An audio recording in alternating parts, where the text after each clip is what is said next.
Hello नमस्कार दोस्तों, मैं हूं गोविंद शर्मा। ए स्टडी में आपका स्वागत है।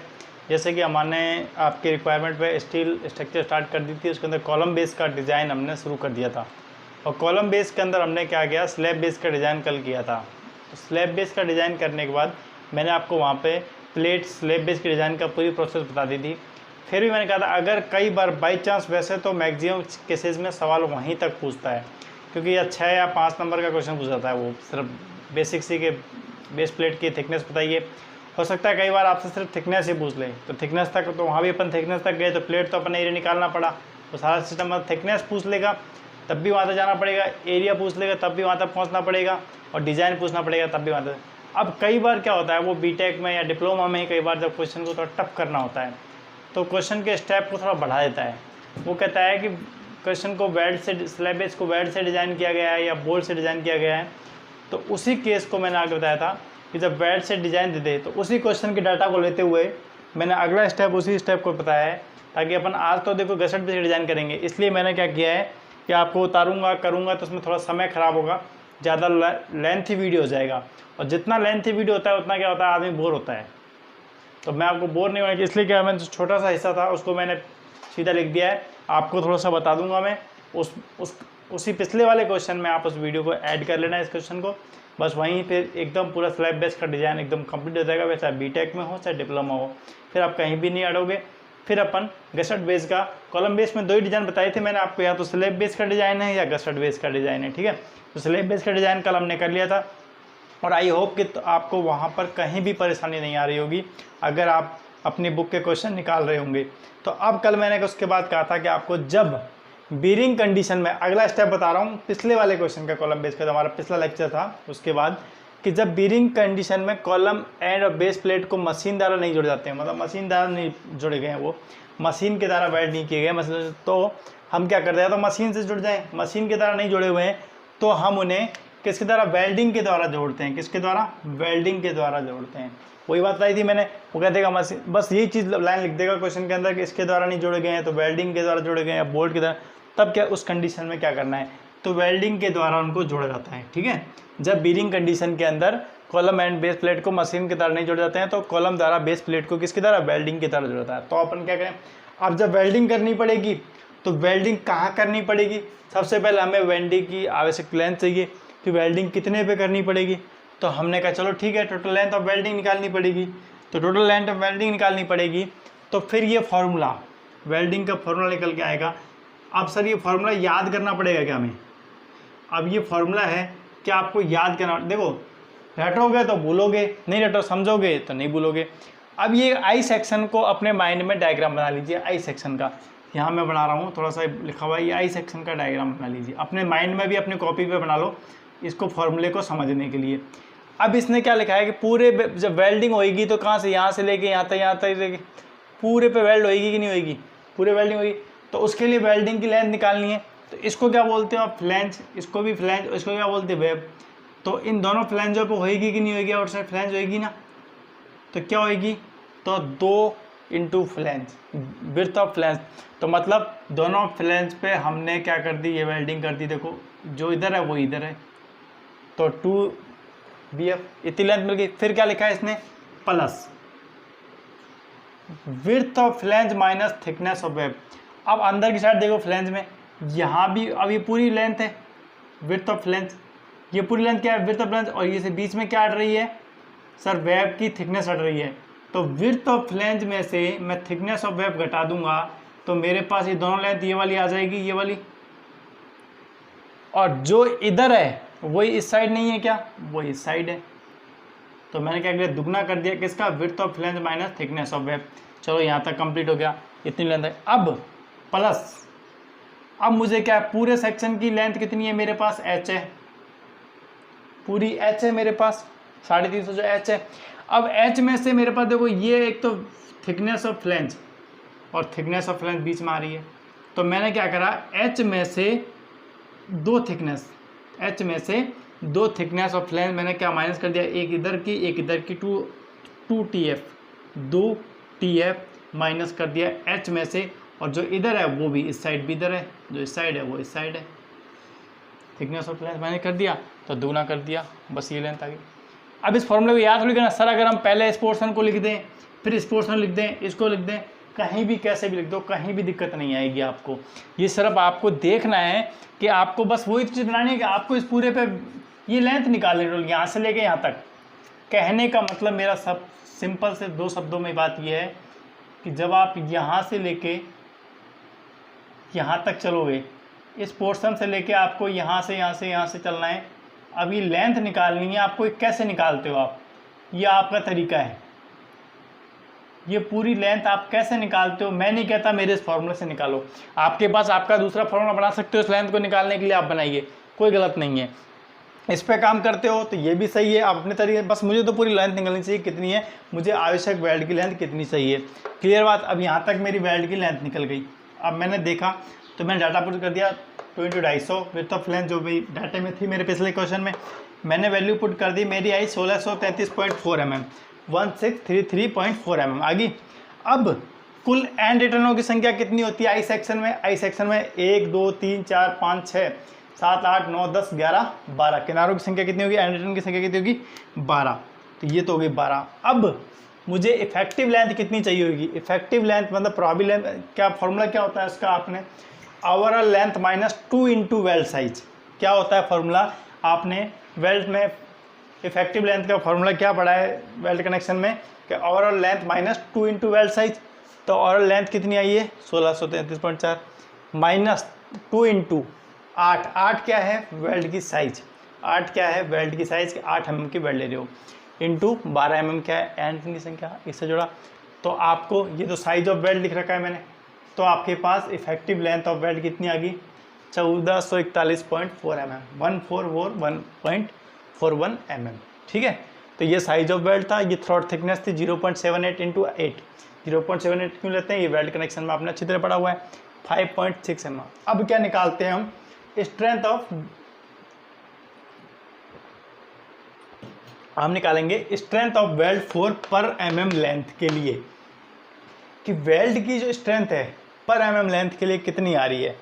तो हमने इसका फॉर्मूला निकाला L × throat thickness × Fu√3 gamma mw, ये फार्मूला हमने वेल्डेड कनेक्शन में अच्छी तरह पढ़ा हुआ है, कोई ज़्यादा नहीं है, आपको याद भी है ये फार्मूला, तो कोई दिक्कत नहीं। अब इसमें जैसे लेंथ कितनी ली है आपने पर mm के लिए इसलिए एक ली, थ्रॉट थिकनेस आपने कितनी ली है 5.56 mm, Fu का मान कितना है 410 और √3 × 1.15, तो ये आया आपके पास 1060.47, 10.647।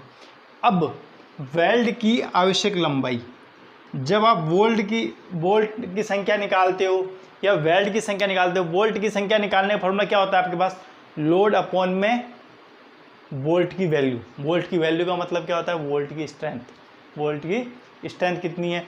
अब तो वेल्ड की आवश्यक लंबाई क्या है, इसका लोड कितना है, ऊपर इस पर लोड कितना आ रहा है, इतना लोड आ रहा है, फिर आवश्यक इसकी लंबाई कितनी आई है हमारे पास, कितनी आई है 443, जैसे इसका भाग लगाओगे आप कितनी आई है स्ट्रेंथ, इसकी स्ट्रेंथ आई है 1060, तो स्ट्रेंथ का भाग लगाओगे वेल्ड वैल्यू भाग लगाओगे, तो मतलब टोटल आपको कितनी वेल्ड करनी है 1414.46 mm, 1414.46, जो कि हमारी इससे काफ़ी कम है और यही होना चाहिए, और आपका डिज़ाइन एकदम ओके है।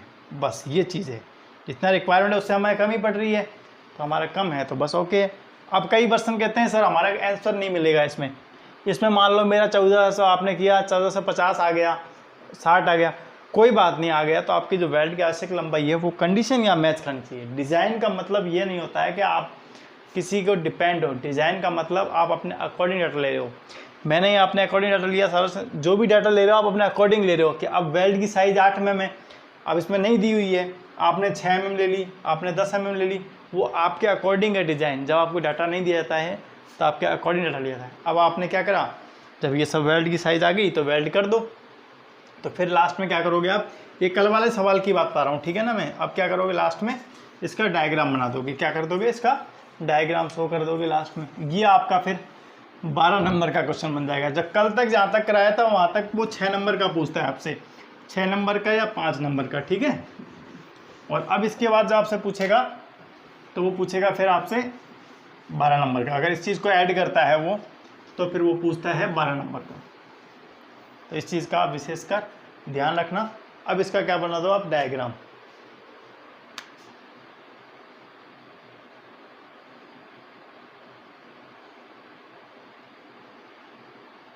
डायग्राम अपने हिसाब से सही बना देना, ठीक है।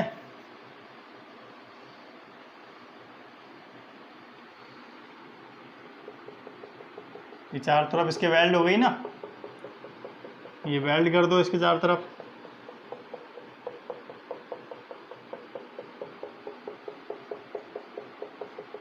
थिकनेस ऑफ वेब कितनी हो जाएगी, विड्थ ऑफ फ्लैंज कितनी हो जाएगी, आई सेक्शन की कितनी थी 350 mm, ठीक है। और ये प्लेट जिस प्लेट पर लगी हुई थी, कितनी प्लेट थी 410 बाई 420 mm की प्लेट कितनी थी 420 mm, 420 mm यही थी।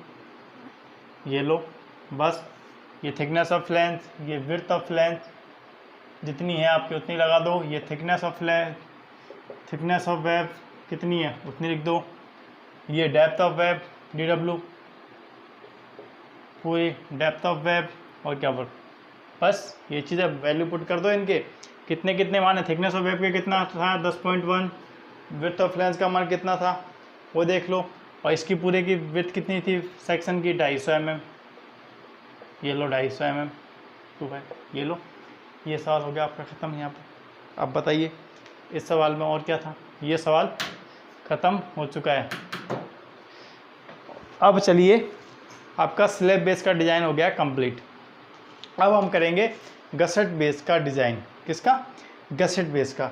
अब स्लैब बेस की कंडीशन तो क्या थी कि जब लोड कम आ रहा हो, जब लोड कम आ रहा हो तो, या जब लोड कम आ रहा हो, जब लोड कम आ रहा हो, जब तो आपने क्या डिज़ाइन की थी, और डायरेक्ट लोड आ रहा हो, जब तो आपने क्या डिज़ाइन किया था स्लैब बेस का डिज़ाइन किया था, जब तो आपने क्या किया था स्लैब बेस का डिज़ाइन किया था। अब जब लोड बढ़ गया, जब लोड बढ़ जाए, जब लोड बढ़ जाए साथ में लोड के साथ साथ बेंडिंग मूवमेंट भी आने लग जाए, साथ में बेंडिंग मूवमेंट आना जाए, तो इस केस में हम स्लैब बेस से काम नहीं चलता है। इस बेस पे हम गसेट बेस का डिज़ाइन करते हैं। एक प्लेट एक्स्ट्रा प्लेट और जोड़ दी जाती है, गसेट बेस प्लेट और जोड़ दी जाती है। तो उस चीज़ को अब नेक्स्ट क्वेश्चन, मैक्सिमम क्वेश्चन क्या होता है गसेट बेस पे डिज़ाइन पे आते हैं। क्यों, क्योंकि गसेट बेस का क्या है डिज़ाइन थोड़ा लेंथी चला जाता है स्लैब बेस की तुलना में।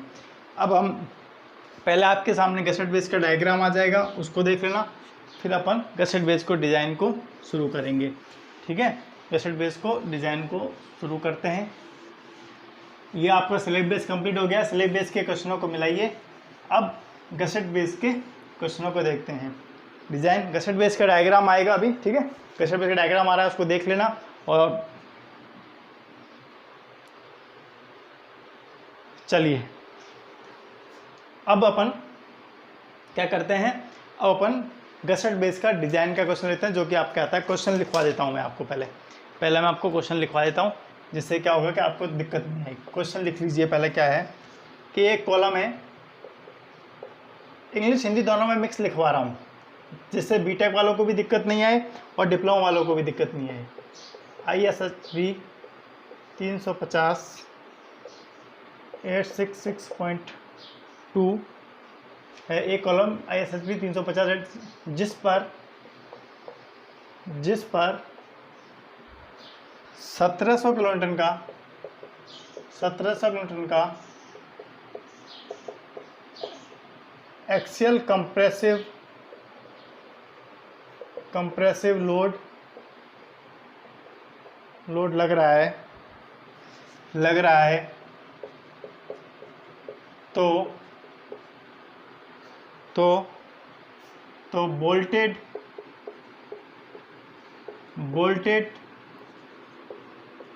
गसेट बेस का डिज़ाइन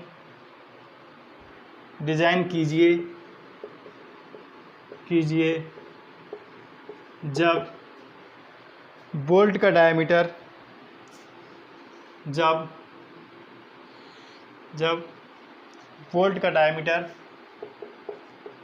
बोल्ट का डाया 24 mm हो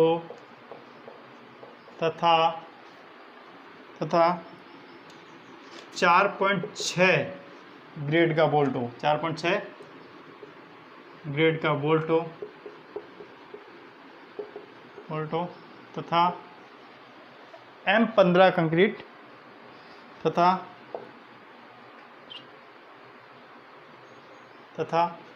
M15 मतलब कंक्रीट यूज़ किया गया हो। कंक्रीट खुला खुला लिखा दिया ताकि आपको समझ में आ जाए। कंक्रीट यूज किया गया हो, ये लो, किया गया। अब ये आपने क्वेश्चन को देख लिया। अब आपने क्वेश्चन को देख लिया, अब अपन चलते हैं इसके डिज़ाइन पर। क्या चलते हैं अपन इसके डिज़ाइन पर। अब देखो, ये तो क्वेश्चन है आपका, क्या एक कॉलम है जिसका आपको याद दिया। मोस्ट इंपॉर्टेंट बात क्या है, ये वाली। एक तो इम्पोर्टेंट बात क्या है, ये वाली। प्लस गसट बेस का डिज़ाइन करना है। दूसरी बात, बोल्ट का डाया 24 mm दे रखा है, ठीक है। और M15 कंक्रीट यूज़ किया गया है और 1700 किलोन्यूटन का लोड लग रहा है। ये हमारे काम की बात है और मेन काम की गसट बेस का डिज़ाइन करना है। ख़त्म कहानी, इतनी सी बात है। हम क्वेश्चन को समझ चुके हैं। अब चाहे मैं ये नहीं कहता कि मेरी इसी भाषा में लिखा है तो क्वेश्चन आपको ऐसा ही मिलेगा। क्वेश्चन की लैंग्वेज तोड़ मरोड़ के कैसे भी दी जा सकती है, कहीं भी, लेकिन आपको मेन सिम्टम पकड़ में आने चाहिए। जैसे कि हमने इस क्वेश्चन की, देखो, भाषा को नहीं पकड़ा ना, मैंने इसकी भाषा को देखा। अभी आपके सामने मैंने सब 4 लगा। क्या, सबसे पहले मैंने कॉलम का सेक्शन देखा। सेक्शन कौन सा है मेरे पास, लोड क्या दिया हुआ है, लोड देखा। काम क्या करना है, गसट बेस का डिज़ाइन करना है। बोल्ट दे रखा है, बोल्ट कनेक्शन की बात करिए तो बोल्ट के लिए डाटा देख लिया, M15 डाटा यूज़ किया है। बाकी उसकी लैंग्वेज तो पढ़ी नहीं, मैंने गसट बेस डिज़ाइन देख लिया बस। अब मैं मेरा काम करना शुरू कर दूंगा। अगर मैं डिज़ाइन के स्टेप मेरे सीखे हुए हैं और स्टेप मेरे को आते हैं तो मुझे कहीं भी दिक्कत नहीं आएगी कि मुझे किस सवाल को कैसे करना है। चलिए, तो अब मैं इस क्वेश्चन को स्टार्ट करता हूँ। सबसे पहले हमारे पास क्या दिया हुआ है, हम क्या करते हैं, जो भी हमें डाटा दिया होता है। सबसे पहले देखिए, इस चैप्टर में आपको 2 चीज़ें ज़रूर लेनी है। हमेशा आपके पास IS 800-2007 कोड होना चाहिए और एक आपकी स्टील की टेबल ज़रूर होनी चाहिए आपके पास। ये बहुत इंपॉर्टेंट है इस चैप्टर, ठीक है ना। तो इस चैप्टर में इस स्टील टेबल का बहुत काम है। चलिए, अब सबसे पहले मुझे क्वेश्चन का गिवन स्टेप फर्स्ट क्या करना है, जैसे हम डिज़ाइन करते हैं। सबसे पहले डिज़ाइन ऑफ स्टेप, क्वेश्चन आपने लिख लिया है, डिज़ाइन ऑफ गसट बेस सेट। चलिए, स्टेप फर्स्ट करना है मुझे,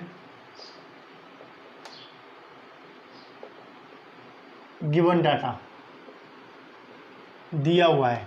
क्या क्या मुझे दिया हुआ है, तो सबसे पहले सर मेरे को क्या दे रखा था, चलिए मैं देख लेता हूँ नोट करके मुझे क्वेश्चन में क्या दिया हुआ था। तो आप भी साथ साथ नोट कर देना। आपको दे रखा था ISHB 350/866.2 न्यूटन पर मीटर, मुझे ये चीज़ डाटा दे रखा था। अब मुझे इसके अकॉर्डिंग, ये इतना सेक्शन दे रखा है मुझे, तो इसके अकॉर्डिंग मुझे क्या करना है, स्टील टेबल खोलनी है मेरी। क्या करनी है, स्टील टेबल खोलनी है और इस सेक्शन को देखना है कि इस सेक्शन में मेरे स्टील टेबल में कहाँ है। तो मैं आई सेक्शन स्टील टेबल को खोल रहा हूँ। तो टेबल में गया मैं। ये टेबल आपको एग्जाम में अलाउ होती है, इसलिए घबराने की ज़रूरत नहीं है। तो डाटा याद करना नहीं, टेबल और कोड आपको एग्जाम में अलाउ होता है। चलिए, तो ISHB देखना है भी। चलिए, अब मैं पेज पढ़ा, अब मुझे ISHB मिल गया पेज नंबर 4 पे। आई सेक्शन का देखो इस तरह का दे रखा होगा, आई सेक्शन दे रखा है इसका। तो मैं ISHB गया, ISHB 200, ISHB 200, ISHB 200, 225, ISHB 250, 300, 300, 350। अब 350 में 2 हैं, एक 66.1 और एक 710.2। 710 वाला तो स्लैब बेस का डिज़ाइन कर लिया था अपन ने। अब इस बार अपने क्या दिया, 66.12 दे रखा है। तो मतलब ये रहा ISHB 350 66.1 mm दे रखा है यूनिट में। अब इसके आगे जो डाटा दे रखे हैं मेरे पास कि फ्लैंज की विड्थ कितनी देर की है, 250, थिकनेस ऑफ फ्लैंज कितनी देर की है, 11.16, थिकनेस ऑफ वेब कितनी देर की है मेरे पास, 8.3, जो डाटा दे रखा है एच कितने देर का है, 350। अब जो डाटा दे रखा है मुझे वो मैं इसमें से उतार लूँगा, क्या करूँगा, उतार लूँगा। चलिए, अब मैं उतारना शुरू करता हूँ। सबसे पहले मुझे क्या दे रखा है, depth of section, depth of section कितना दे रखा है मेरे को, डी 350 mm। चलिए फिर मुझे क्या दे रखा है, विड्थ ऑफ फ्लैंज कितनी दे रखी है, विड्थ ऑफ फ्लैंज कितनी दे रखी है, बी कितना दे रखा है 250। विड्थ ऑफ फ्लैंज कितनी दे रखी है 250 mm 250। अब मुझे थिकनेस ऑफ फ्लैंज कितनी दे रखी है, चलिए 1.6 इतनी दे रखी है, ठीक है। फिर मुझे FUB बोल्ट ग्रेड से कितना होता है 400, 4.6 ग्रेड के लिए 400 जो आपने किया हुआ है 400 MPa। चलिए ख़त्म कहानियाँ था। थिकनेस ऑफ वेब कितनी दे रखी है मेरे पास 8.3 mm 8.3 mm। और गामा MB का मान कितना दे रखा है 1.25। ये तो चीज़ मेरी किससे हो गई, इस इतनी सी कहानी की, इस लाइन की। क्वेश्चन में जो ये लाइन दे रखी थी, क्वेश्चन में जो ये लाइन दे रखी थी उसकी कहानी हो गई इतनी सी। अब मुझे क्वेश्चन में भी कुछ दे रखा है, लोड कितना दे रखा है मेरे पास, P कितना दे रखा है क्वेश्चन के अनुसार, लोड कितना दे रखा है मेरे पास सर 1700 किलोमीटर, 1700 किलोमीटर, जिसको मैंने 1700 × 10⁻³ न्यूटन कर लिया। चलिए ख़त्म कहानी। और मुझे क्या दे रखा है, डाया ऑफ बोल्ट दे रखा है, डाया ऑफ बोल्ट कितना दे रखा है 24 mm 24 mm डाया बोल्ट है।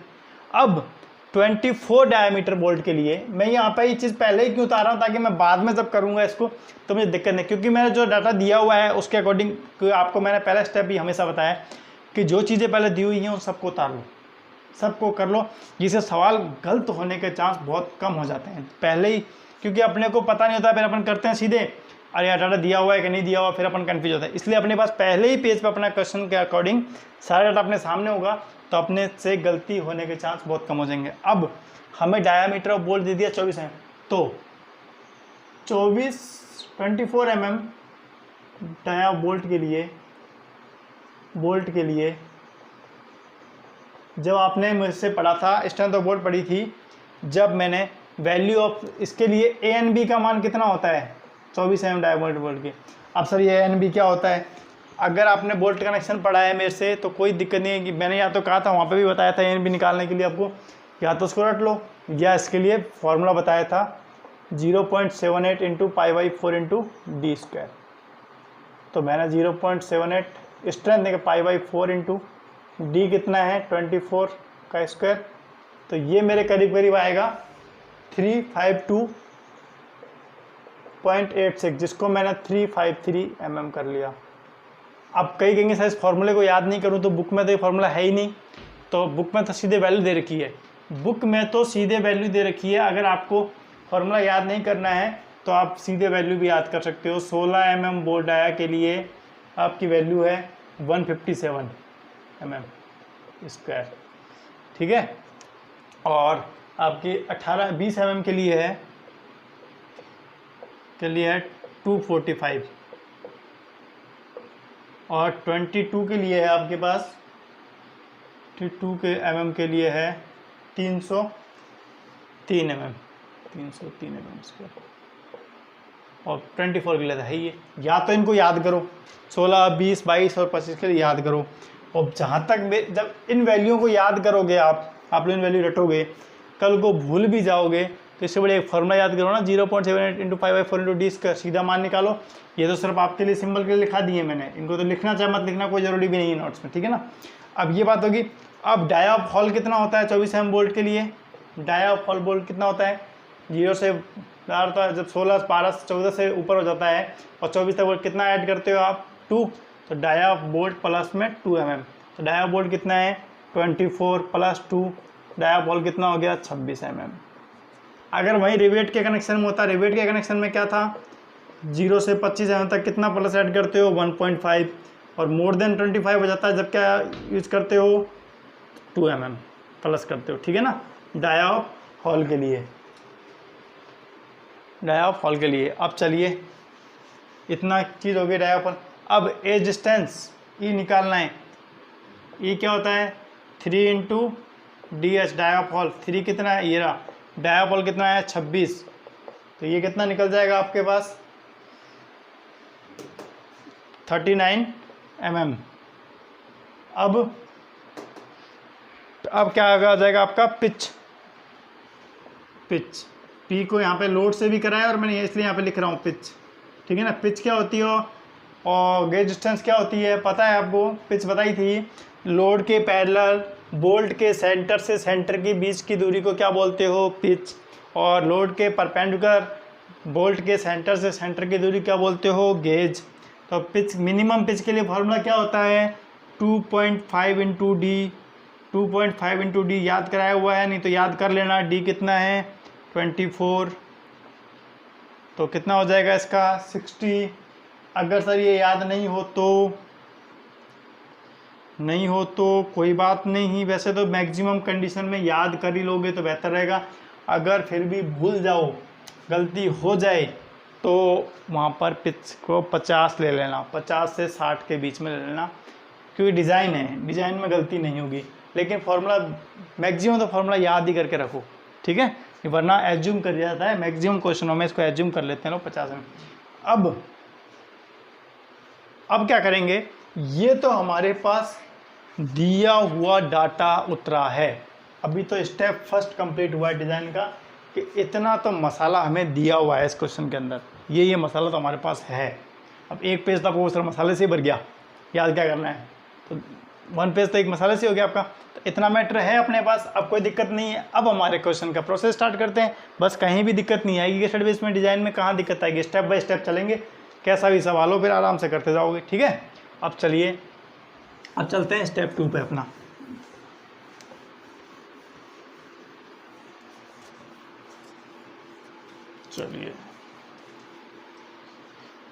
चलो अब चलते हैं स्टेप 2 पे। वही उसकी तरह कंक्रीट की बेरिंग स्ट्रेंथ। स्टेप 2 कंक्रीट की बेरिंग स्ट्रेंथ। बेरिंग स्ट्रेंथ, अगर कोई चीज़ आपको क्लियर नहीं दिखे, मैं हो सकता है आपको विजिबिलिटी की प्रॉब्लम हो, थोड़ी सी क्वालिटी में थोड़ी सी लो हो सकती है, लेकिन जो अपने पास क्वांटिटी है वो ख़राब नहीं है। क्वालिटी की मैं गारंटी नहीं ले सकता, लेकिन क्वांटिटी की गारंटी ले सकता हूँ, ठीक है ना।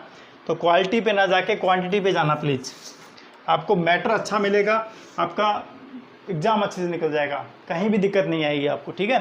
कंक्रीट की बेरिंग स्ट्रेंथ तो थोड़ी सी आप हमारे साथ संघर्ष करना आप भी लोग, क्योंकि संघर्ष ही जीवन है, और इंजीनियरिंग की लाइफ में, इंजीनियर की लाइफ में हमेशा संघर्ष रहता है और हमेशा नया टारगेट रहता है। जो काम इंजीनियर को इजीली मिल जाए तो उसको इंजीनियर करने में आनंद ही नहीं है। जब तक हमें कठिनता से नहीं मिले कोई चीज़ तो उसको लेने का आनंद भी नहीं है, ठीक है। तो कंक्रीट की बेरिंग स्ट्रेंथ क्या होती है, तो कंक्रीट की बेरिंग स्ट्रेंथ मैंने आपको पिछले फॉर्मूले में कराई थी, तो 1 मिनट में आपके पास जवाब आ गया 0.45 FCK।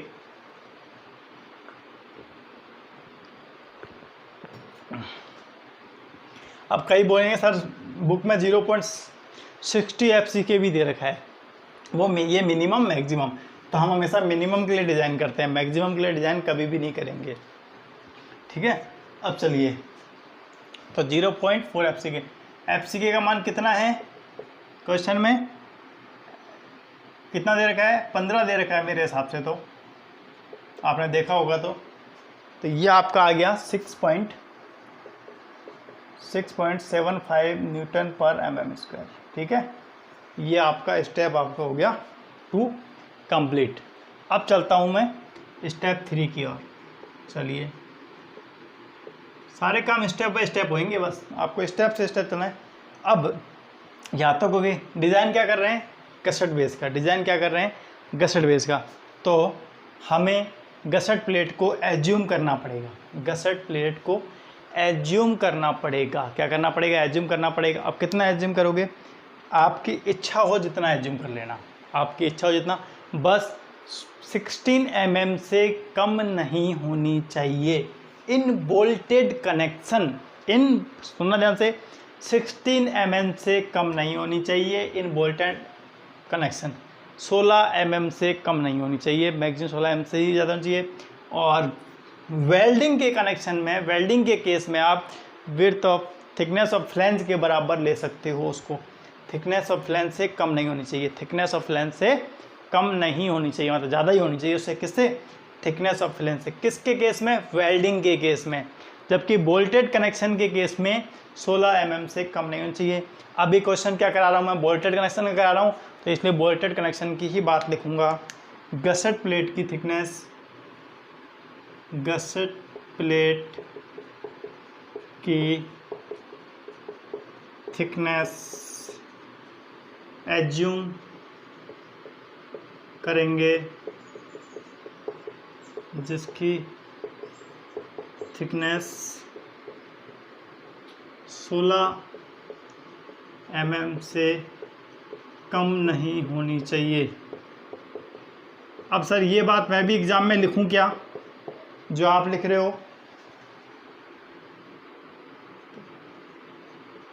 तो आपको ये बात नहीं लिखनी एग्ज़ाम में, गसेट प्लेट थिकनेस। आपको सिर्फ जो मैं अब ये लिख रहा हूँ ये लिखना है। गसेट प्लेट की थिकनेस आपने कितनी मानी है? मैंने 16 mm ही मान ली है। कितनी मान ली है? 16 मिनिमम मानते हैं, इसलिए मैंने आपको सिर्फ इतनी सी लाइन एग्जाम में लिखनी है, इस स्टेप की इतनी सी लाइन। ये लाइन सिर्फ आपके लिए है, क्योंकि कल को आप जब 10 दिन बाद प्रैक्टिस करोगे तो आप वहाँ से मेरे लिए सवाल खड़ा कर दोगे कि 16 mm आप कहाँ से लिए आए। अगर मैं इतना लिखा के आपको छोड़ दूंगा, ये नहीं लिखाऊंगा, तो 100% 10 दिन बाद आप मेरे आगे क्वेश्चन मार्क लगा दोगे कि ये कहाँ से टिप लिया। तो ये चीज़ इसका एज्यूम कर रहे हैं, तो ये आपके जब आप इस चीज़ को देखोगे तो आप बिल्कुल भी कंफ्यूज नहीं होगे। आपके नोट्स में इस तरह ही बना रहा हूँ कि आप 10 दिन बाद भी पढ़ोगे तो आपको कहीं दिक्कत नहीं आएगी किसी भी चैप्टर में। आपके पास प्रॉपर नोट्स बनते जाएंगे। तो आपको स्टेप बाय स्टेप चलाया है मैंने। हर कॉलम में देखो तो आरसीसी में, बीम में देखो तो, स्लैब में देखो तो, इस मतलब कॉलम इसमें देखो तो मैं स्टेप। इसका मतलब इसलिए कि ताकि कल को ये नहीं है कि आज ही पढ़ना है, हर बार पढ़ने के लिए आपको वीडियो पे ही आना पड़े। नहीं, आपने एक बार ही वीडियो को ढंग से पढ़ के और अपने नोट्स प्रॉपर बना लिए हैं तो दोबारा इस चैनल पे भटकने की भी ज़रूरत नहीं है आपको कि मुझे जाके वापस वीडियो की हेल्प लेने की आवश्यकता है। आप खुद ही उसके ज्ञाता हो जाओगे और कुछ आपकी बुक हेल्प कर ही देगी, कुछ आप बुक का हेल्प लीजिए, कुछ आपके वीडियो का हेल्प लीजिए, और बस इतने में हमारी बीटेक डिप्लोमा कंप्लीट हो जाएगा। बस ख़त्म कहानी। चलिए अब क्या करते हैं, स्टेप 3 के बाद स्टेप 4 करते हैं। क्या करते हैं? स्टेप 4। अब हमने क्या करा कि जब हमने गसेट प्लेट की थिकनेस मान ली, 16 mm मान ली, अब गसेट प्लेट को और जो आपने आई सेक्शन कॉलम का दे रखा है, मेरे पास सेक्शन दे रखा है, उनको आपस में जोड़ने के लिए हमें एंगल सेक्शन की कल्पना करनी पड़ेगी। एंगल सेक्शन मानने पड़ेंगे, 2 से एंगल सेक्शन लेने पड़ेंगे, अनइक्वल सेक्शन लेने पड़ेंगे। अब सर मैं ये एंगल सेक्शन कहाँ से लाऊं और कैसे लाऊं? कहाँ से कहीं से नहीं लाने, आपको आपकी टेबल में से लाने हैं। तो सबसे पहले आप क्या करोगे, अपनी स्टील की टेबल खोलोगे। देखिए इस चैप्टर में थोड़ा सा मैं आपसे वार्तालाप कर रहा हूँ, इसीलिए कर रहा हूँ कि थोड़ा ये चैप्टर बोरिंग और लेंथी होते हैं स्टील के। तो ये क्या करते हैं, सीधे पढ़ाए जाएँ तो क्या होता है कि आदमी का बोर होता है, सिर चढ़ जाता है। इसलिए मैं आपके साथ आज थोड़ा सा डिस्टर्बेंस सा कर रहा हूँ पढ़ाई के साथ साथ, लेकिन आपकी पढ़ाई पे इफेक्ट बिल्कुल भी नहीं आने दूंगा, इस चीज़ की गारंटी है। चलिए अब मुझे क्या मानना है, जब मैंने थिकनेस मान ली 16 mm, तो मुझे इस थिकनेस के अकॉर्डिंग ही मुझे एक एंगल सेक्शन लेना है जो जोड़ना है। डायग्राम में अभी शो कर दूंगा सारा, टेंशन मत लीजिए। अब मैंने क्या करा कि एंगल सेक्शन पे गया, तो मैंने लगभग इसकी एंगल सेक्शन की तुलना मैंने इसकी थिकनेस के करीब करीब मान लिया। मैंने मान लिया कि 2 ऐसे 150 × 115 × 15 ये सेक्शन मैंने स्टील टेबल में से ले लिया। सर आपने अपनी मर्जी से ही ले लिया, ये तो अपनी मर्जी से ही मान लिया। मैंने इस थिकनेस के आसपास, मैंने कहा जो गसेट प्लेट की थिकनेस मानी है, इस थिकनेस के आसपास जो मुझे एंगल सेक्शन लगा, मैंने उस मिनिमम जो एंगल सेक्शन लगा। अब देखो ये चीज़ क्या होती है कि आपको खुद को लेनी पड़ती है, क्योंकि ये डिज़ाइन है। अब आप कई सवाल खड़े कर दोगे, सर ये तो आपने अपनी मर्जी से ले लिया, अगले सवाल मैं करूँगा, कुछ ज़रूरी है मैं यही लूँ? मैंने मान लो 20 mm थिकनेस मान रखी है मेरी, तो अब मैं क्या करूँ? अगर आपको एंगल सेक्शन 20 mm के आसपास मिल रहा है थिकनेस है, तो उसको ले लो मिनिमम, मुझे कोई आपत्ति नहीं है। ये आपकी डिज़ाइन है, आपको ही डिज़ाइन करना है, आपको ही आंसर देना है, इसमें कोई भी मेरा इंटरफेयर नहीं रहेगा। फिर कहता हूँ आरसीसी स्टील के अंदर डिज़ाइन के अंदर कहीं भी कोई सवाल गलत नहीं होता है। अगर मैं यहाँ एंगल सेक्शन दूसरा ले लूँगा, अगर आपका बगल वाला एंगल सेक्शन दूसरा ले लेगा, या वो 16 mm की जगह 20 mm थिकनेस ले लेगा, कहीं भी नहीं। बस मैंने गसेट प्लेट्स की कंडीशन क्या बताई थी कि मिनिमम थिकनेस जो होती है 16 mm से कम नहीं होनी चाहिए। अगर उसने 14 mm ले ली है, 12 mm ले ली है, 10 mm ले ली है, तब मैं कह दूंगा ये सवाल गलत है। 20 mm ले ली तो सवाल गलत नहीं होगा, ठीक है ना। अब चलिए एंगल सेक्शन मैंने ये मान लिया 150 व 115 mm, यहाँ तक आपने उतार लिया होगा। अब चलिए स्टेप 4 को ही मैं आगे बढ़ाऊंगा, लेकिन यहाँ थोड़ा सा उस डायग्राम को मैं आपके आगे शो कर देता हूँ, ठीक है। चलिए कैसे जोड़ेंगे हम, मान लीजिए ये पूरा बेस इस पर ही जोड़ना है। मैंने इतना बनाता हूँ जिससे अपने सवाल बस इतना हो ना, आगे आप भी बना लेना इसको। चलिए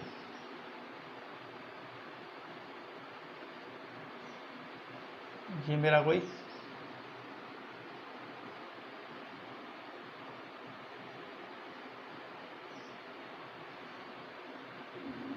ये मेरा 350 mm यही थी इसकी हाइट। ये मेरा आई सेक्शन ऐसा दिख रहा है आपको, 350 mm ही थी, 350 mm ही ले रखा है आपने, पक्का पता है डेप्थ ऑफ सेक्शन की पूरी।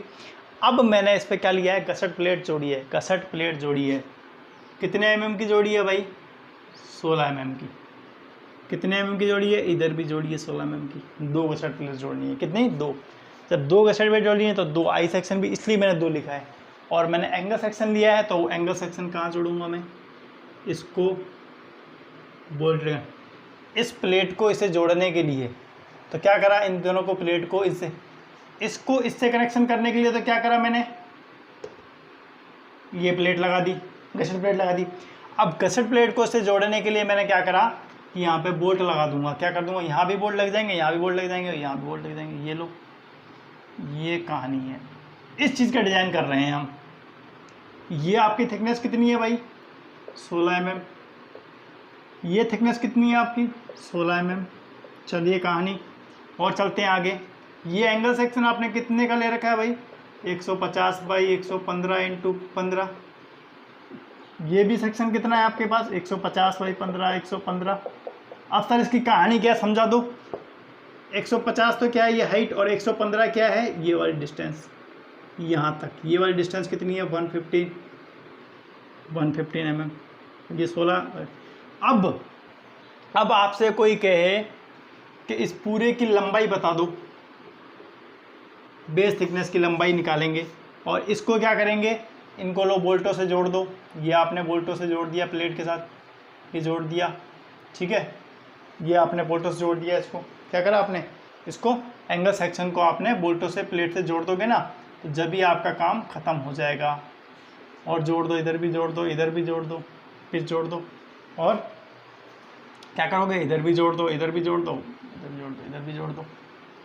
क्लियर, कहानी खत्म। अब चलते हैं अपन स्तर की तरफ। ये इसके बाद आपको ये बना लेना जिससे आपको दिक्कत नहीं आएगी समझने में कि सर करना क्या चाहते हो आप। तो यही चीज़ है। अब मैं आपके सामने इसकी आवश्यक लंबाई निकालता हूँ कि इतनी आवश्यक लंबाई कितनी होगी, इसकी आवश्यक लंबाई कितनी होगी। तो बेस की न्यूनतम, ये स्टेप 4 ही चल रहा है, ठीक है ना, स्टेप 4 ही चल रहा है। बेस की आवश्यक न्यूनतम लंबाई, आवश्यक न्यूनतम लंबाई कितनी होगी, आवश्यक न्यूनतम लंबाई। तो सबसे पहले तो आपको सर 350 mm को जोड़ दो, ये लो जोड़ दिया। फिर 16 mm इधर है, 16 mm इधर है, तो प्लस कर दो 2 × 16। देखो डायग्राम से चल रहा है काम, फॉर्मूला कुछ याद नहीं करेंगे।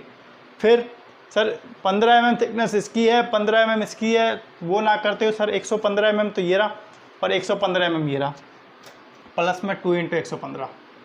115 समझ में ही नहीं आया सर, कैसे आएगा, जब मैं समझाऊंगा जब भी तो आएगा। यहाँ तक की कहानी देखो, 115 mm, फिर 16 mm, फिर ये पूरा आई सेक्शन यहाँ से कितना 350 mm, फिर ये 16 mm, और फिर ये 115 mm। अब तो समझ गए, 350 तो एक बार ही है, 16 mm इधर भी है, 16 mm, 115 इधर भी, 115 इधर भी जोड़ दिया। अब इसको आप जोड़ोगे, टोटल करोगे तो लगभग आएगा आपका 612 mm। कितना आएगा, 612। स्टेप 4 में ही है, ठीक है ना, 612 mm। पर लेकिन कुछ जगह प्लेट के यहाँ भी छूट रही है, यहाँ भी छूट रही है, छूटी है ना, बराबर से छोड़ो ताकि दिक्कत ना आए। डायग्राम यहाँ छोड़ रही है। तो मैंने इस बेस के लगभग इसको आगे बढ़ा के 620 mm कर लिया। कितना कर लिया? लगभग मैंने मान लिया बेस की पूरे की लंबाई कितनी आ गई? 620 mm। सर आपने बढ़ा लिया, कोई गलत बात तो नहीं है ना? नहीं नहीं, सही बात है, डिज़ाइन कर रहे हैं, फिर कह रहा हूँ डिज़ाइन, ठीक है ना, ऐसी कोई दिक्कत वाली बात नहीं है अपने। अच्छा सर, तो मैं 620 की जगह 625 मान लो तो कोई बात नहीं, 630 मान ले, 630 मान लो, मेरे को कोई आपत्ति नहीं है। लेकिन जब डिज़ाइन करोगे आगे इसके डाटा का यूज़ भी तो करूँगा मैं, तो वहाँ मेरी कंडीशन फेल नहीं होनी चाहिए। तो सर हम ऐसा क्या एज्यूम करें तो हमें पता चल जाए कि कंडीशन फेल ही ना हो। तो आटे में नमक उतना ही डाला जाता है जितना रोटी कड़वी भी ना लगे और स्वाद भी लगे। बिल्कुल भी आटे में नमक नहीं डालोगे तो स्वाद नहीं आएगा, और ठीक ठाक डालोगे तो उतना ही एज्यूम करो, उतना ही बढ़ाओगे, हमारा काम आराम से पता चला जाए। ठीक है, ये आपका। अब आपने क्या करा, ये 620 mm आवश्यक बेस लंबाई निकाल दी। क्या निकाल दी? आवश्यक 620 लंबाई आपने निकाल दी। अब सर ये प्रोजेक्शन कितना आएगा? प्रोजेक्शन कितना आएगा आपके पास? 620। अब मेरे पास ये जो साइड में प्रोजेक्शन आया है, ये प्रोजेक्शन कितना आ रहा है? कितना आ रहा है? तो मैंने जितना बढ़ाया माना, आगे लिखोगे क्या? Projection of base plate. Projection इसके नीचे लिखना आप, ठीक है, स्टेप के आगे ही चल रहा है ये स्टेप, थोड़ा सा बड़ा हो गया step. Projection of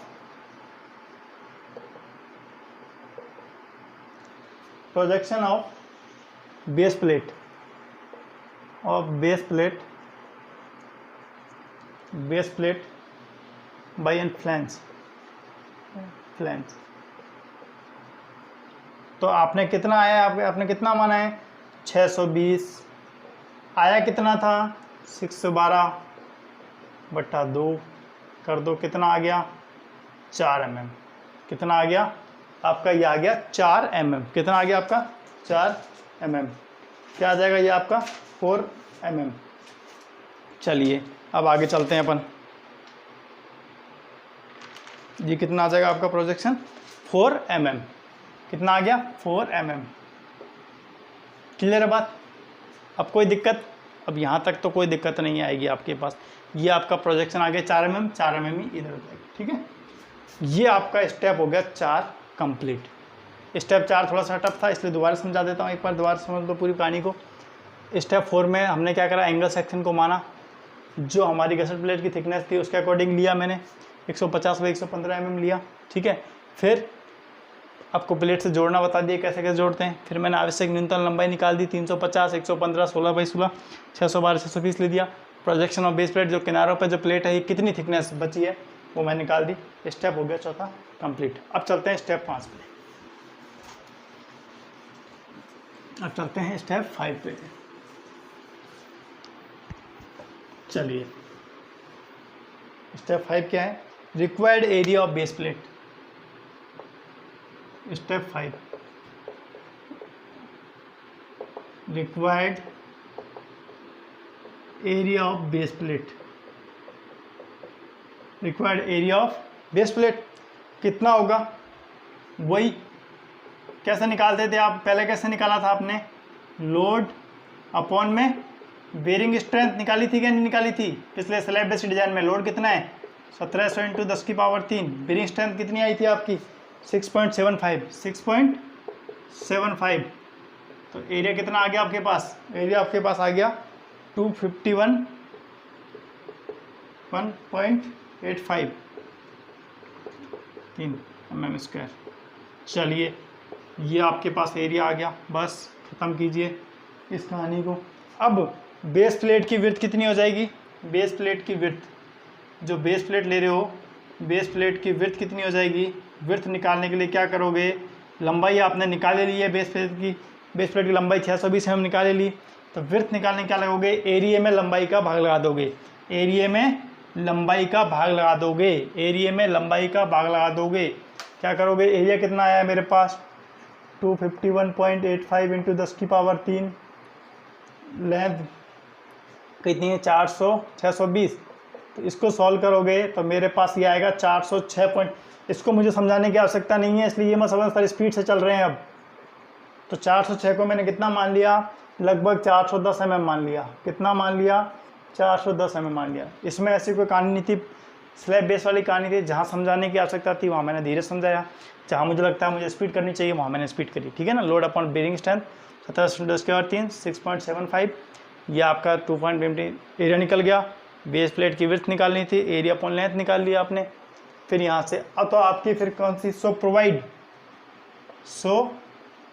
provide base plate. तो बेस प्लेट कौन सी प्रोवाइड करोगे आप, क्या बेस प्लेट प्रोवाइड कर रहे हो, 620 into 410 mm, 620 into 410 mm complete area. तो ये आप बेस प्लेट का एरिया क्या निकल गया आपका, सुपर 420 इंटू 410 mm, ये आपका बेस प्लेट का क्या निकल गया, एरिया निकल गया। अब ये स्टेप हो गया 5वां कंप्लीट एकदम। चलिए अब चलते हैं स्टेप 6 की ओर। थोड़ा सा सवाल लेंथ ही है इसलिए ध्यान रखना है ना, समझते रहना step by step.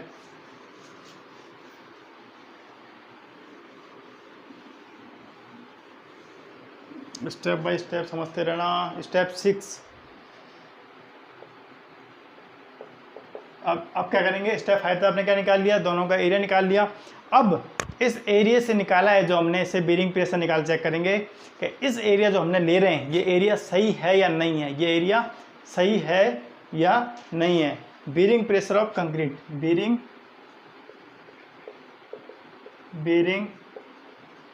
Pressure of concrete, वही बेरिंग प्रेशर ऑफ कंक्रीट का फॉर्मूला क्या होता है आपके पास, W/P/A1।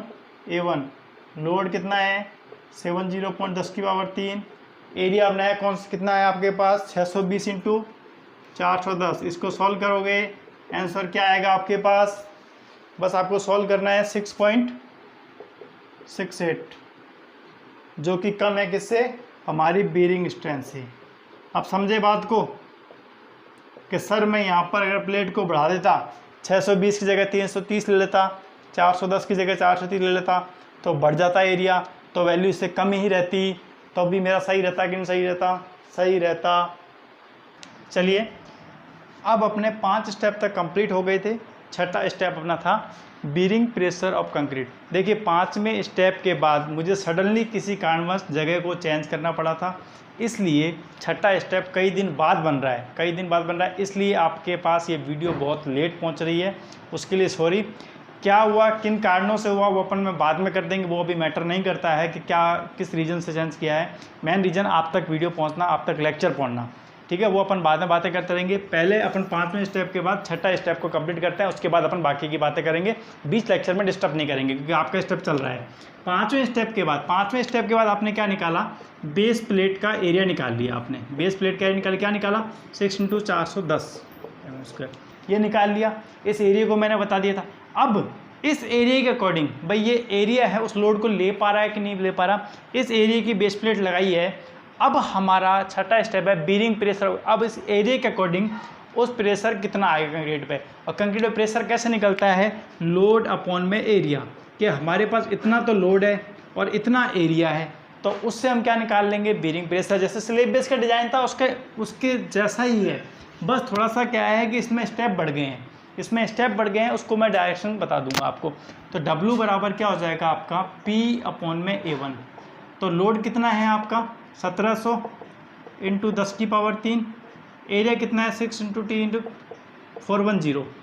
अब इसको जैसे ही आप सॉल्यूशन करोगे, तो आपके पास W का मान आ जाएगा 6.68 न्यूटन पर mm²। अब आपको क्या आएगा, ये हमारा जो बेरिंग स्ट्रेंथ से कम आया है कि नहीं आया है, तो ये हमारा हैंस ओके है। बेरिंग प्रेशर भी क्या है हमारा, हैंस ओके है, हैंस ओके।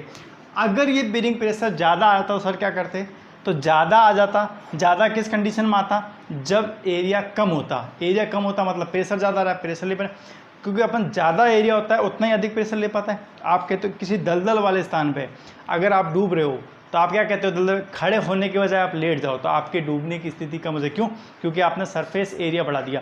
अब एरिया बढ़ते क्या हो गया, प्रेशर कम हो गया। प्रेशर आपका पूरे फैल रहा है। तो वही है कि आपने जैसे ही आप इसका एरिया बढ़ा दोगे, एरिया बढ़ाते जाओगे तो यहाँ प्रेशर कम होता जाएगा, उस पर प्रेशर कम लग रहा था, आप नीचे कम लोगे, तो वही हो गया। इसलिए हम इस एरिया को थोड़ा सा बढ़ा के या कम करके, अगर डिज़ाइन यहाँ फेल होता है, देखो डिज़ाइन में क्या होता है, डिज़ाइन में क्वेश्चन गलत नहीं होता, कोई ज़रूरी नहीं है आपका 6.68 ही आए, आपका 7.78 आता है, क्या क्वेश्चन गलत है, नहीं, वहाँ आपका डिज़ाइन फेल कर रहा है, वहाँ आपका बीरिंग प्रेशर है जो आपके लोड लेने की स्ट्रेंथ से ज़्यादा जा रहा है, कि आपकी स्ट्रेंथ तो इतनी है, आपकी स्ट्रेंथ तो इतनी है भाई 6 आपने सबसे पहले क्या निकाली, बीरिंग स्ट्रेंथ। बीरिंग स्ट्रेंथ तो मान लो आपको राउंड फिगर में बात करूं आपकी कि आप 7 किलोन्यूटन का लोड ले सकते हो, 7 किलोन्यूटन का लोड ले सकते हो।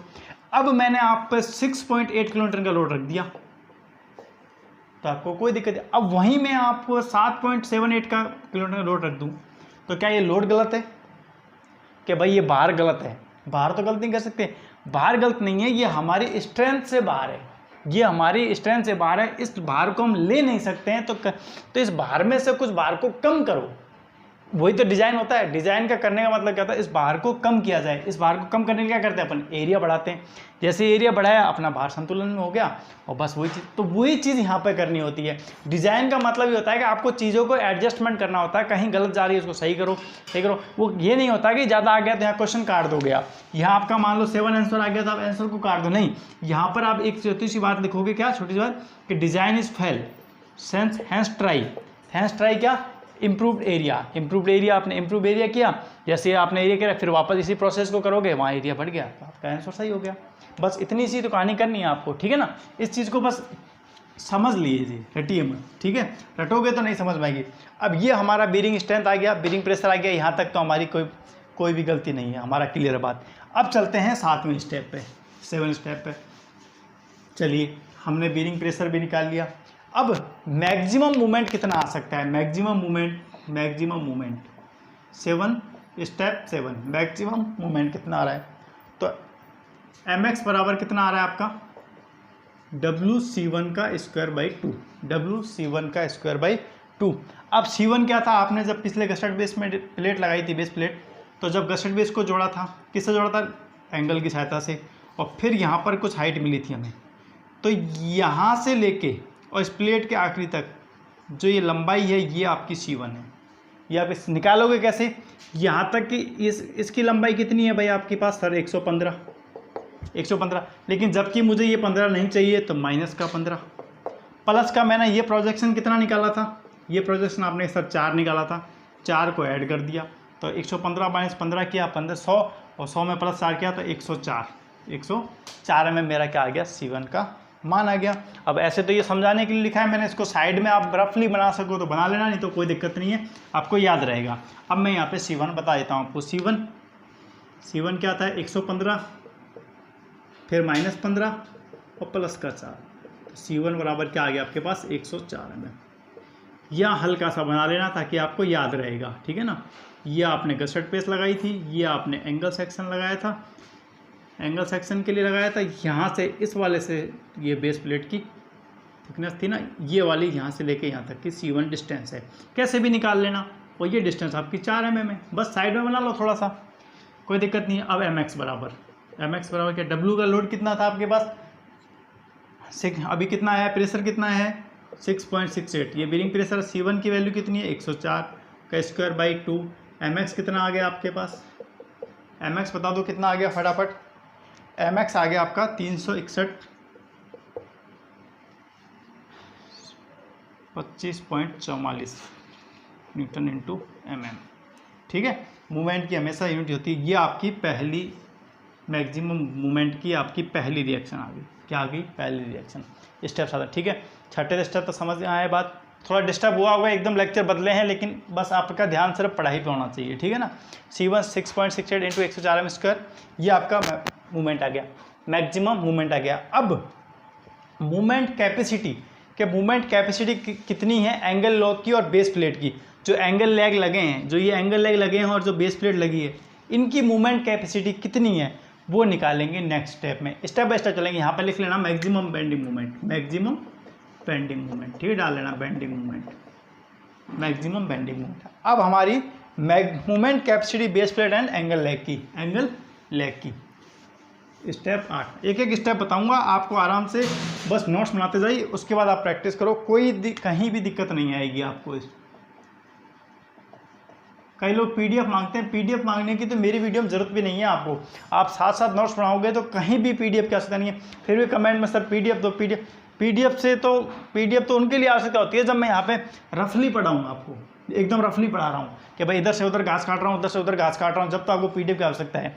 यहाँ तो स्टेप बाय स्टेप एक एक चीज़ आपको लिखाई जा रही है, आप बराबर लिखते जाइए, और मैं तो फालतू बातें भी नहीं करता हूँ इस चक्कर में आपसे, कि आपका टाइम भी वेस्ट हो, इसलिए आप सिर्फ हाथ पढ़ते रहा करो। मूवमेंट कैपेसिटी, मूवमेंट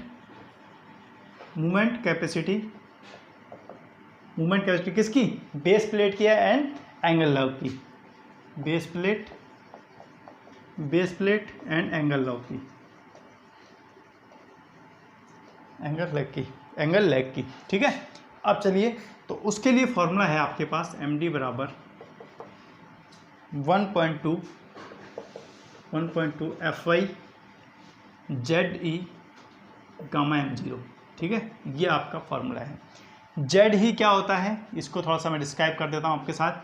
जेड क्या होता है? सेक्शन मॉडुलस, आपने पढ़ा हुआ है एसएम के अंदर, इसका फॉर्मूला होता है I/y।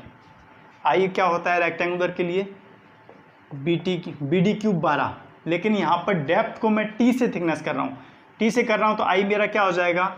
BT³ 12 हो जाएगा।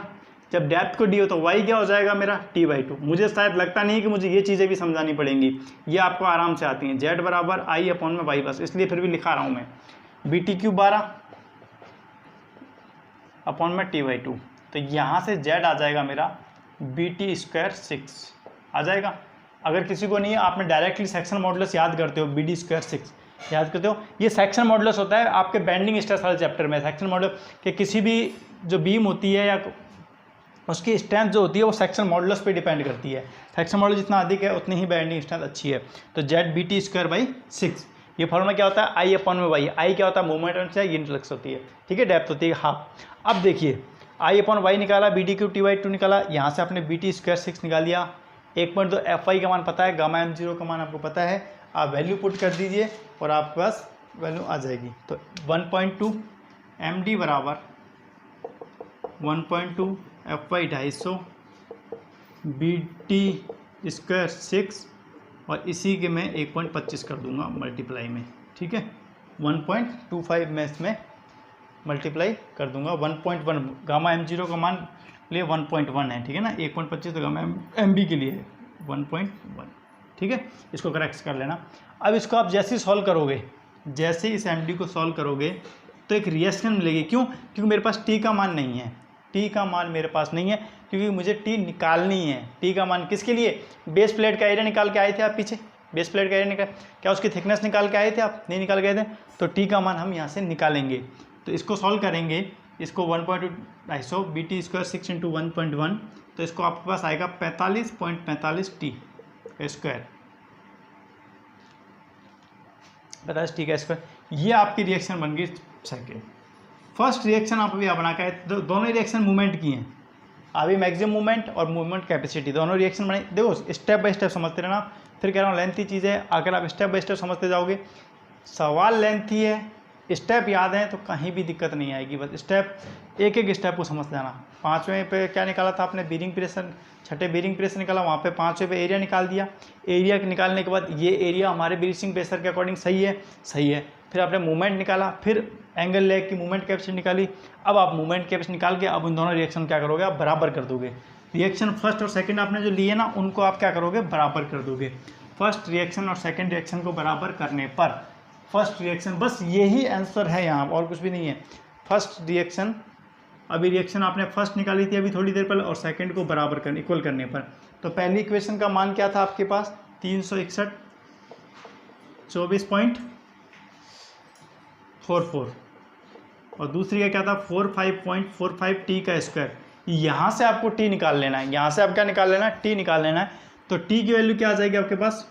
28.19 mm, 281.9 mm, ठीक है, ये आपके पास T आई। अब इस T का आपको क्या करना है कि जो आपने एंगल थिकनेस ली है इस T में से, क्योंकि एंगल थिकनेस ली है ना, उस एंगल थिकनेस को माइनस कर देना।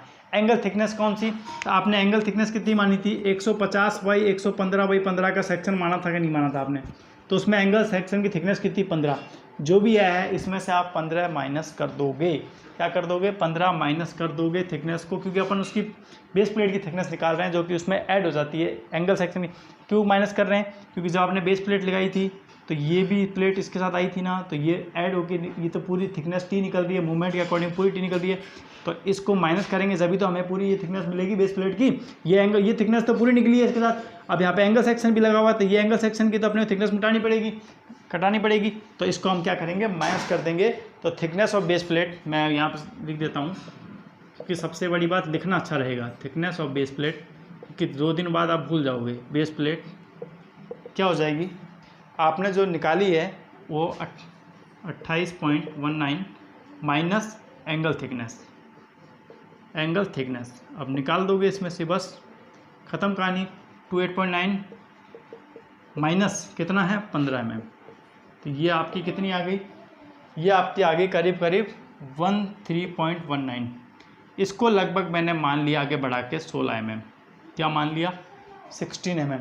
तो मेरा फिर एरिया क्या हो गया, फिर मेरी बेस प्लेट साइज़ क्या हो गया, इसके ऊपर लिख रहा हूँ बेस प्लेट साइज़ क्या हो गया 620 इंटू 410 इंटू 16 mm। ये लो, ये आपकी बेस प्लेट चली गई, अब हमें डिज़ाइन, अभी भी हमारा क्वेश्चन नहीं हुआ है पूरा, ये तो आप गसेट बेस पे लगने वाली जो बेस प्लेट है वो हो गई है। अब देखिए जैसे आपने बेस प्लेट डिज़ाइन की थी वो कम एरिया के लिए थी, इसलिए बेस प्लेट था कि आप ख़त्म कर देते सवाल, लेकिन जैसे ही लोड बढ़ गया तो हमें गसेट प्लेट की आवश्यकता और पड़ी, इसलिए अब गसेट प्लेट जो को डिज़ाइन करने से पहले, अब गसेट प्लेट तो आपने प्लेट ले ली, अब उसकी थिकनेस को आपको एज्यूम किया था आपने कितनी की थी 16 mm, 16 mm से कम नहीं लेनी। किसके केस में, देखो फिर कह रहा हूँ 2 केस है, मैं दोनों केस नहीं कराऊंगा, मैं सिर्फ एक केस कराऊंगा, बोल्टेड कनेक्शन या वेल्ड कनेक्शन। किसी भी चीज़ को आप 2 चीज़ स्टील मेंबर में 2 चीज़ से जोड़ सकते हो, या तो बोल्ट से या वेल्ड से।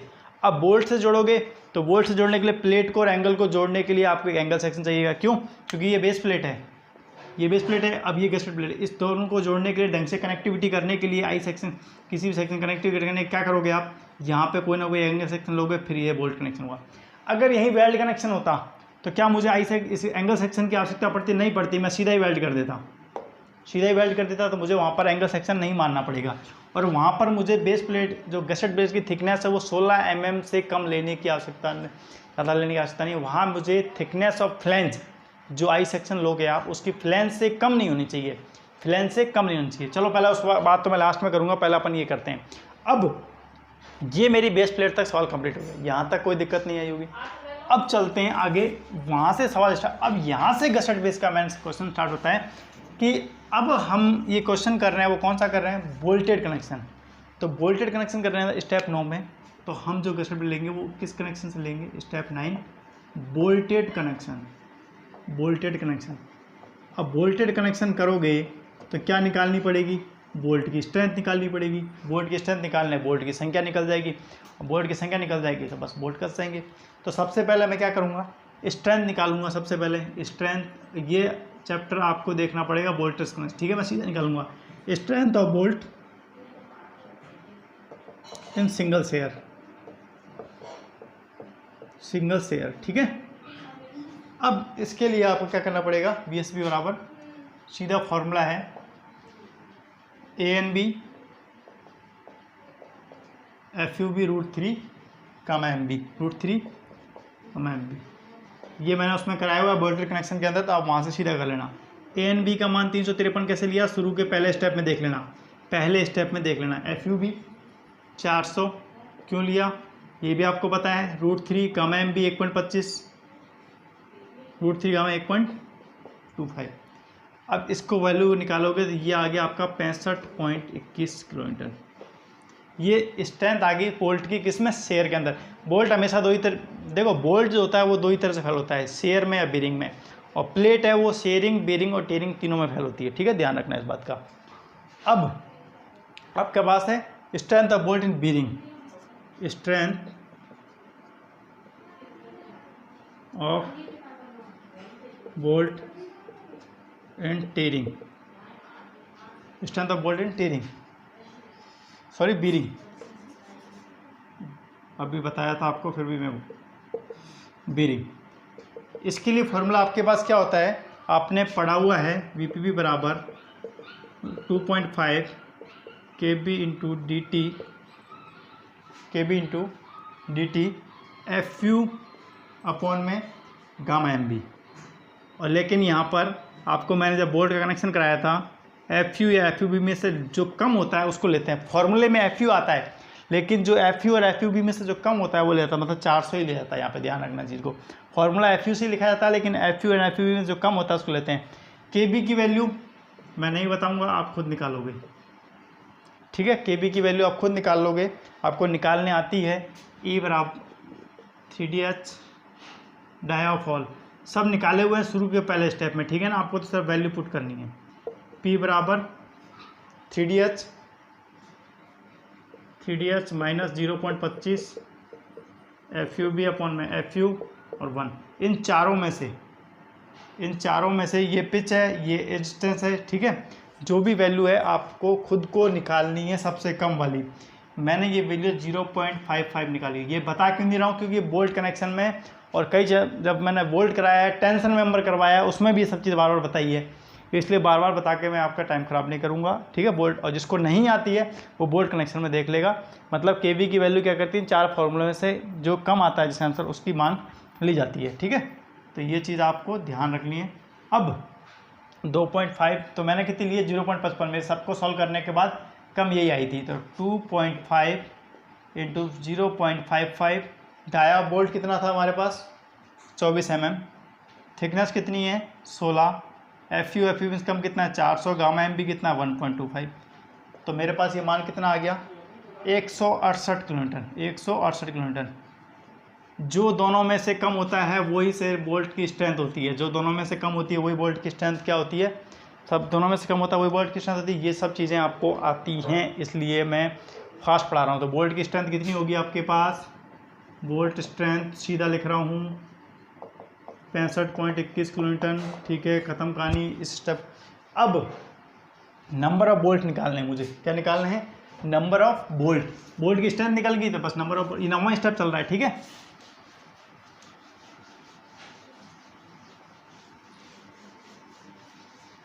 नंबर ऑफ बोल्ट कैसे निकालोगे, नंबर ऑफ बोल्ट क्या होता है, नंबर ऑफ बोल्ट का निकालने का, लोड अपॉन में बोल्ट वैल्यू। तो 1700 तो क्या है लोड, और बोल्ट वैल्यू कितनी है, मतलब बोल्ट की स्ट्रेंथ कितनी है, 65.21। लेकिन मैं इसकी 0.5 से मल्टीप्लाई करवा रहा हूँ। ऐसा क्यों, ये बात मैंने आपको शुरू में बताई थी, क्योंकि जब लोड आता है उस लोड को 50% तो क्या होता है कि जो डायरेक्ट लोड के कारण लोड लेती है, बेरिंग प्लेट जो होती है, जो बेस प्लेट होती है, वो डायरेक्ट लोड आ रहा होता है, जो किसी वस्तु लोड प्लेट का या किसी भी चीज़ का लोड आ रहा होता है, तो 50% तो वो डायरेक्ट लोड लेती है, 50% तो डायरेक्ट लोड लेती है। और 50% जो ये बोल्ट एंगल सेक्शन जो लगे हैं, ये एंगल सेक्शन जॉइंट के अकॉर्डिंग, जॉइंट जो जोड़ जाते हैं वो लेते हैं। 50% जो बोल्ट क्या होते हैं, जॉइंट लेते हैं, क्या लेते हैं, जॉइंट। तो इसलिए मैंने क्या कराया, उसको 50% को मल्टीप्लाई करा दिया, किससे, इसलिए मेरे पास नंबर ऑफ बोल्ट आ जाएगी कि नंबर जो बोल्ट जॉइंट काम कर रहे हैं, इसलिए नंबर ऑफ बोल्ट के अकॉर्डिंग क्या आएगा, ये आ जाएगा। तो मेरे पास कितना आ जाएगा, इसको सॉल्व करने के बाद 13 पॉइंट समथिंग थी। तो मैंने क्या ले लिए, 16 बोल्ट ले लिए, 16 बोल्ट कितने ले लिए, 16 बोल्ट ले लिए। अब ये तो मेरी बात यहाँ तक कंप्लीट होगी, नंबर ऑफ बोल्ट निकल गए, बोल्टों की संख्या निकल गई। अब मुझे गसेट प्लेस में इतने बोल्ट तो लगाने हैं कनेक्शन करने के लिए, ठीक है। बोल्ट कनेक्शन की बात थी। अब मुझे हाइट ऑफ गसेट प्लेट क्या लेनी है, हाइट ऑफ गसेट प्लेट। एक बार में समझ में नहीं आएगा, कई बच्चों के ऊपर से जा रहा होगा, इसका मैं समझ सकता हूँ। तो गसेट प्लेट जो होती है 150 प्लस 2 इंटू 29 इंटू, ये पूरा ही ऊपर से चला गया होगा, 100% गारंटी से कह रहा हूँ। तो कोई दिक्कत नहीं है, मैं समझाऊंगा इसको, ठीक है ना। 288 में हाइट ऑफ गसेट प्लेट, देखो जब आपने ये गसेट प्लेट, ध्यान से समझना इस बात को, ठीक है। यहाँ समझो, ऊपर ये तो आपने उतार लिया होगा 16 बार बोल्ट तक, तो ठीक है, 16 वोल्ट तक उतार लिया था समझाने के लिए ये चीज़ कैसे आ रही है। यह बेस प्लेट, ये आपने गसट प्लेट जोड़ी थी जो 16 mm की, ये आपने रेजिस्टेंस जोड़ी थी, फिर आपने क्या करे थे, बोल्ट लगाई थी, पिस लगाई थी, बोल्ट लगाई थी ना ये। अब जो गसट प्लेट की हाइट यहाँ से लेके ये हाइट पूरी लेनी है, आपको हाइट लेनी है यहाँ से लेके, तो आपको 150 mm तक, तो देखो ये सीधी हाइट है 150 mm तक, तो एंगल सेक्शन जुड़ा हुआ है। फिर अब ये कनेक्शन बन गया ऐसा वाला, देखो यहाँ बचा कनेक्शन बन गया। दो बोल्टों के सेंटर के बीच की दूरी क्या बोलते हो आप, पिच, पिच बोलते हो। और किनारों पर क्या बोलते हो, ए डिस्टेंस, ये भी ई, एंड डिस्टेंस ये ई। तो ये ई का मान कितना आया था आपका 39, और पिच कितनी आई थी आपके पास 60 mm। तो 150, फिर एक एज डिस्टेंस और ऊपर वाली, तो मैंने दोनों को एक साथ मल्टीप्लाई करा दिया, दोनों को मल्टीप्लाई किया 2 × 39 प्लस में 60, तो मेरे पास ये हाइट निकाली है। आपने पहले डायग्राम बनाया था ना, वो देख लेना, ये मैंने हाइट निकाली है, बस ये गसट प्लेट की हाइट है। थिकनेस आपको पता है, हाइट आपने निकाल ली, अब विड्थ निकाल लेंगे, वही तो गसट प्लेट डिजाइन हुआ। और क्या किया, इतनी देर से तो अपन बेस प्लेट, इतनी देर से तो अपन माथा बोड़ी तो बेस प्लेट के लिए कर रहे थे, गसट प्लेट का तो इतना सी कहानी थी बस। हाइट ऑफ गसट प्लेट क्या निकाली आपने, कितनी है 150 mm, एज डिस्टेंस और 60 mm, 288 mm आ गई। अब जो लेंथ ऑफ गसट प्लेट होती है, लेंथ ऑफ गसट प्लेट, गसट प्लेट वो इक्वल होती है विड्थ ऑफ बेस प्लेट के लिए। समझ गए आप क्यों कर रहे थे बेस प्लेट के लिए काम, विड्थ ऑफ बेस प्लेट के, विड्थ ऑफ बेस प्लेट की। ये कहानी आपको समझाने के लिए, इसलिए हम इतनी देर से बेस प्लेट के साथ काम कर रहे थे, क्योंकि बेस प्लेट निकाल दी तो अपने को कोई दिक्कत नहीं है, थिकनेस हमारे पास थी, हाइट हमने निकाल ली, और लेंथ ऑफ बेस प्लेट हमने विड्थ ऑफ बेस प्लेट के इक्वल होती है। तो ये चीज़ हमारे पास, और तो वो कितनी है हमारे पास, लेंथ ऑफ बेस प्लेट कितनी आई थी हमारे पास, विड्थ ऑफ बेस प्लेट कितनी आई थी 410 mm, 410 mm। चलिए मैं इसको दोबारा से मिटा के आपको फिर से एक बार बता देता हूँ। लेंथ ऑफ बेस प्लेट कितनी थी मेरी, लेंथ ऑफ बेस प्लेट कितनी आ जाएगी विड्थ ऑफ बेस प्लेट के, तो विड्थ ऑफ बेस प्लेट कितनी है मेरी 410, तो मेरे पे गसट, तो लेंथ ऑफ बेस प्लेट कितनी हो जाएगी 410 mm, बराबर हो जाएगी ना। अब तो मुझे डिज़ाइन क्या करना था गसट प्लेट का, ये लो गसट प्लेट डिज़ाइन हो गया, गसट प्लेट साइज ये तो डिज़ाइन करना था। लेंथ कितनी होती है अभी निकाली आपने 410, विड्थ हाइट 288, थिकनेस 16 mm, ये लो डिज़ाइन ख़त्म गसट प्लेट का। ये तो डिज़ाइन था गसट प्लेट का, बस इतना सा ही डिज़ाइन था गसट प्लेट का। तो इतनी देर सर आप बेस प्लेट के लिए रामायण करे थे, तो बेस प्लेट के बाद बोल्टेड कनेक्शन के बाद यही तो हुआ, बस इतनी सी कहानी थी, समझने की कोई बात नहीं। देखो बेस प्लेट की तरफ शुरू में आपने क्या निकाला, बेरिंग स्ट्रेंथ निकाली, ध्यान समझना बात को, देखो फिर भूल जाओगे। बेरिंग स्ट्रेंथ निकाली, बेरिंग स्ट्रेंथ निकालने के बाद हमने क्या करा, गसट प्लेट को साइज माना अपने अकॉर्डिंग, इस साइज़ के लिए। फिर हमने उस थिकनेस के, गसट प्लेट की थिकनेस के अकॉर्डिंग हमने एक एंगल सेक्शन लिया, एंगल सेक्शन को जोड़ा, फिर पूरा जोड़ के हमने विड्थ थी जितनी वो विड्थ निकाल ली, ये बेस प्लेट पे कितनी विड्थ आ रही है। फिर हमने उस पर लगने वाले क्या निकाला, एरिया निकाला बेस प्लेट का, बेस प्लेट का एरिया निकाल लिया। एरिया निकालने के बाद फिर हमने बेरिंग प्रेशर निकाला कि वो एरिया के अकॉर्डिंग बेरिंग प्रेशर ले पा रही है कि नहीं पा रही। अब बेरिंग प्रेशर ले पा रही है, फिर हमने देखा मूवमेंट सही आ रहा है कि नहीं आ रहा, फिर हमने मूवमेंट चेक किया, फिर हमने एंगल लेंथ की और बेस प्लेट की मूवमेंट कैपेसिटी को चेक किया, वहाँ से हमने क्या निकाला, बेस प्लेट की थिकनेस निकाली, तो बेस प्लेट डिज़ाइन होगी। फिर हमने क्या करा, हमें कनेक्शन करना था गसट प्लेट किससे, बोल्ट की सहायता से। तो सबसे पहले बोल्ट की सहायता से, तो बोल्ट की स्ट्रेंथ निकालनी पड़ेगी, हमने बोल्ट की स्ट्रेंथ निकाली। बोल्ट की स्ट्रेंथ निकालने के बाद मैंने क्या करा, फिर मैंने बोल्ट की संख्या निकाली। बोल्ट की संख्या निकालने के बाद मैंने हाइट ऑफ गसट प्लेट निकाली। हाइट ऑफ गसट प्लेट निकालने के बाद मैंने लेंथ ऑफ गसट प्लेट निकाल दी, और थिकनेस तो हमें मालूम थी, और ये गसट प्लेट डिज़ाइन खत्म हो गया। अब इसका अपन डायग्राम बना देते हैं जो अपन ने किया है, बस, और ये डिज़ाइन आपका ख़त्म हो गया। ठीक है, तो थोड़ा सा अब मैं बात कर लेता हूँ थोड़ी सी, कि जो लेट हो गया उसके लिए क्षमा, बाकी कोई दिक्कत नहीं आएगी आपको, ठीक है ना। थोड़ा सा डायग्राम को कर लेना एज यू,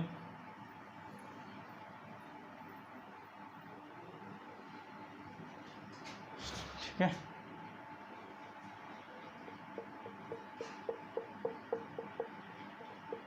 $410 ml, ठीक है। इसको आप लोग बोल्ट कितने थे, यहाँ से, ये डायग्राम है हमारा 8, यहाँ बोल्ट कनेक्शन हो गया। ये हमारी गसेट प्लेट हो गई। क्या साइज़ की थी भाई, साइज़ बता दो, 410 इंटू 288 इंटू 16 mm। ये लो ख़त्म। और ये मेरा गसेट एंगल हो गया जहाँ पे मैंने जोड़ा था। गसेट एंगल किस एंगल से जोड़ा था भाई, 150/150/15 से, 150/115/15 उससे जुड़ा था। ये मेरा सवाल यहीं ख़त्म हो गया। और ये मेरी जो हाइट है यहाँ तक 288, ठीक है। ये लो पूरी चीज़ जो समझाई थी मैंने वो आपको डायग्राम में शो कर दी। और 250 mm जो मेरी वो एंगल सेक्शन था, वो मेरा विड्थ थी फ्लैंज की 250 mm, ठीक है। ये भी लो। अब आपका ये सवाल हो गया कंप्लीट। वीडियो थोड़ा लंबा है इसलिए बोर नहीं होकर आराम से पढ़ना, भले ही आधा पढ़ना लेकिन समझ के पढ़ना। और अब वीडियो जो लेट हुई अब नहीं होगी, अब हम कोशिश करेंगे क्योंकि अब पहले से बदल गया है आराम से, अब हमें वीडियो मिलती रहेगी आराम से बहुत जल्दी। और मैं बहुत जल्दी आपसे राजस्थान जेई स्टेट जेई, क्योंकि अब एग्ज़ाम लमसम सारे जेई के आगे खिसक गए हैं 5 से 6 महीने, मैं बहुत जल्द जेई के ऊपर भी आपसे बात करने वाला हूं। अगली वीडियो से वीडियो के बाद आप लोगों से राय लेना चाहता हूं, आपसे बात करना, उसको लेक्चर लाया जाए या नहीं लाया जाए, और लाया जाए तो कैसा लाया जाए। क्योंकि अपने पास जो है क्वांटिटी बहुत है लेकिन क्वालिटी नहीं है। साफ बात वो है, आपसे घर की सी बात है, क्वांटिटी बहुत है मेरे पास, मैं आपको एक से एक चीज़ परफेक्ट दे दूंगा, लेकिन क्वालिटी की जो हमारे पास है वो थोड़ी सी कमी है। इसलिए हम उसमें भी बड़े स्तर पर नहीं उतरे, लेकिन फिर भी मैं आपसे उस पर लाइव आके, या तो मैं आपसे लाइव संपर्क करूंगा या आपसे वीडियो करूंगा, जहाँ तक कोशिश होगी मैं आपसे लाइव ही करूंगा। और उससे पहले मैं आपको एक दिन पहले आपको हम मैसेज के थ्रू इन्फॉर्म कर देंगे, तो उस दिन लाइव आके आप हमें जो भी सजेशन देना हो दे देना, और जो कुछ कमियां रह रही हो तो वो भी बता देना, ठीक है। तो पहले ये गसेट प्लेट का डिज़ाइन खत्म हो गया, कॉलम बेस चैप्टर आपका कंप्लीट हो गया है। अब क्वेश्चनों को खूब निकालिए। सबसे पहली बात, slab base, gusset base. Gusset base में 2 तरह के क्वेश्चन है, फिर बता रहा हूँ, एक बोल्टेड कनेक्शन के और एक वेल्ड कनेक्शन के। तो वेल्ड कनेक्शन में क्या करना है, बेस प्लेट तक काम सेम वैसा ही है, कोई दिक्कत नहीं, बस में एंगल सेक्शन नहीं मानना है आपको, बीरिंग प्रेशर वगैरह सब चीज़ वही निकालनी है, वेल्ड की स्ट्रेंथ निकालनी है और सीधा जोड़ना है, ठीक है ना।